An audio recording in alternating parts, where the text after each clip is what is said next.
Hey, welcome to week 3.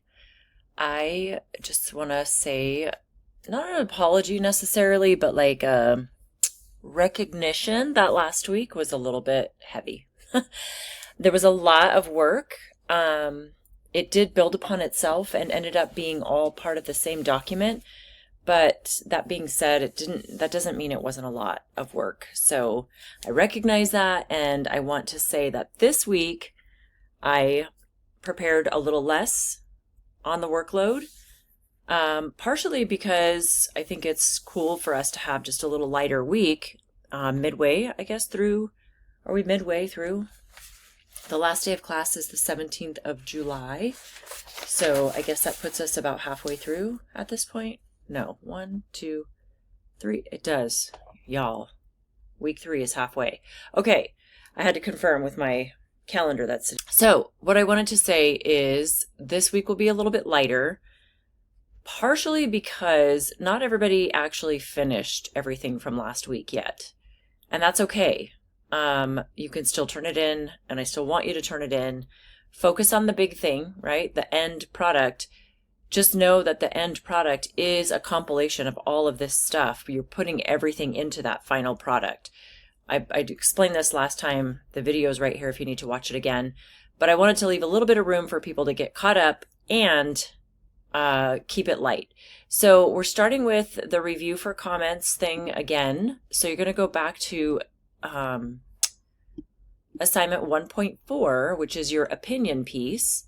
And I included the same instructions here that you had in the other one, except for this is actually a link to the assignment. I made comments in everybody's assignments, but it's different this time. Instead of just saying, yes, I saw your comments and sure, they were helpful. Instead of that, I would like you to go back and make annotated comments on your own writing. So I gave some examples here of what you could do. And then this last one where it says highlight one sentence in your piece that you feel expresses your opinion on the topic you wrote about. Try to choose one sentence in the whole thing. And I know there might be multiple sentences where you're using your opinion to talk about that topic, but try to find one and highlight it. And then just click true or false. I completed the annotations for 1.4. That's the extent of this. So basically you're going back to your own writing that you now wrote 2 weeks ago, looking it over and making your own annotated comments. In addition to reading mine, they're not really, what's the word?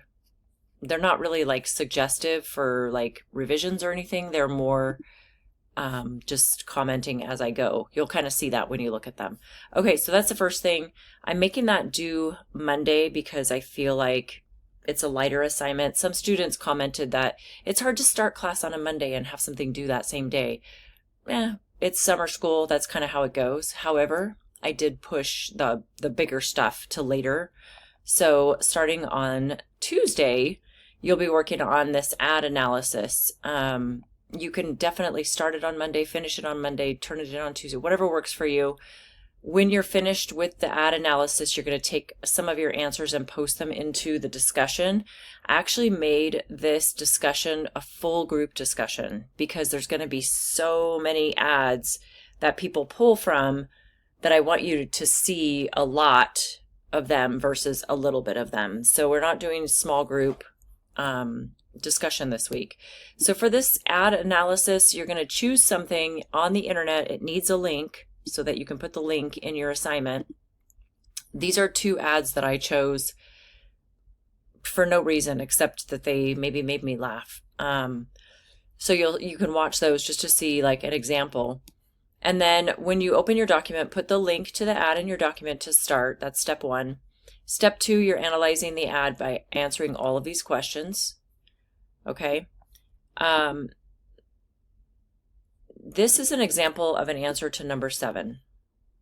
You see how long it is? Because I really want you to dig into the images, the references, the languages, the language, maybe there's languages, and the symbols that are being used to convince the audience, right? Because everything, if you think about like somebody gets 30 seconds to sell something, they're going to use every second of that time to do their best job at convincing the audience they need to buy the thing, right? So if you think about it that way, kind of like with poetry. Poetry is distilled thought, right? It's down to like every word, every space, every piece of punctuation matters. So in an ad, treat it that way. Maybe the advertiser, they didn't work that hard, but let's assume that they did, and that every second of that ad has an intention. It has a reason for being there.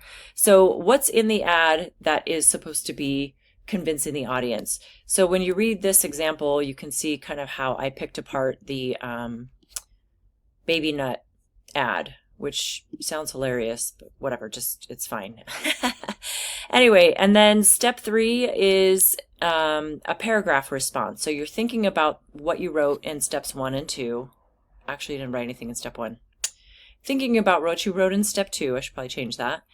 Write a paragraph about why you believe the ad is effective or ineffective.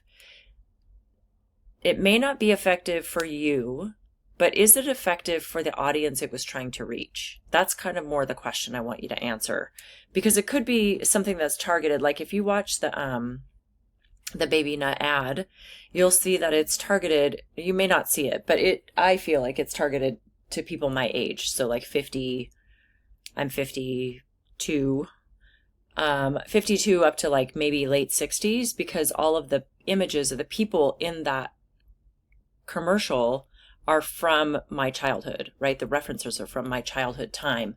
So do I think it's effective for that age group is what I would be answering. Not for like my 20-year-old. Okay.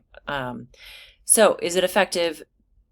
Your paragraph should have a claim, and your claim is just whether or not you think it was effective or not, and a little bit of evidence from the text. When I was explaining just now why I think it would be effective or ineffective, I'm talking about those childhood references, right?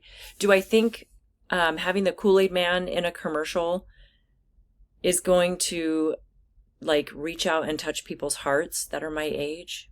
I don't know, but I would have to think about it to write this response. Okay. I'm just going to remind you, turning off AI, don't let it mess with your writing, please. This is not the class for that. Write the way you write. You're going to see there's typos in my writing because I don't have that. I have it turned off. I just don't. I can't. Also, don't use any websites that have AI generated work. You know, like you put your stuff in there and say, make it sound academic. Don't do that. Blech. That's gross. I want to hear your voice, your writing, all you, all the time. So don't mess with the AI. Okay. Actually, I should say, don't let the AI mess with you. So when you finish that, you're going to post some of your responses into this discussion. This should say number 1. You see, I don't have any correctors going, so I make mistakes, and there they are. Answer the first 2 questions and then put a link to your ad. That's really important in this discussion because the person responding has to be able to see your ad. If it's just a picture, like a print ad, you can embed it or attach it to your post, but you have to give us something to look at. If it's a video, just give us the link and we can link out to it. Paste your answers from number 1 and number 7 in your notes, the notes that we were just looking at. And then by the 25th, you're going to respond to one person. Remember, this is a whole group post, so there's going to be a lot to choose from. Try to respond to somebody who doesn't have a response already. If that's not possible, that's fine. You're looking at their ad through the lens of what assumptions are being made in this ad. What were the people who made the ad taking for granted, right? Like, what were they assuming about the audience? And then what is the ad saying that it doesn't actually literally say? These 2 questions are actually kind of the same question, just stated in different ways. So don't feel like you have to go number 1 and number 2. They're kind of the same question.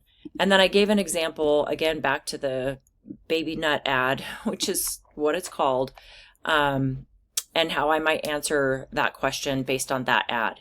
So you're going to pick one person to respond to, watch their ad or look at their picture of their ad, and then answer the questions about the assumptions or what that ad is saying or not saying. Okay, and let me go back to the modules page because I can't click. This is just a reminder to respond to the discussion on the 25th. What are we looking at here? That's Wednesday. I wonder if I should put days in here. So this is Tuesday and Wednesday, Tuesday, you're doing the analysis, you're posting to the discussion. Wednesday, you're responding to the discussion. And then by the 27th, you have the Dear Professor. Do you notice that there's no other assignment this week? That's it. What? That's it. This says rhetorical analysis. I shouldn't have put that. I'm going to change that as well. I didn't want to call it rhetorical analysis because I don't want to put big words into what we're doing yet, even though that's kind of what we're doing is rhetorical analysis. We'll talk about that more next week. So yeah, add analysis and discussion, review your comments, add some of your own comments, and then go into the Dear Professor. That's it. Why is that it? Because last week was really intense and I might need to do some makeup work from last week before I start this week. Yes, so you have time for that. Okay, I hope everything's well for you. I will talk to you soon, and maybe I'll do my hair next time. All right, have a good one. Peace out.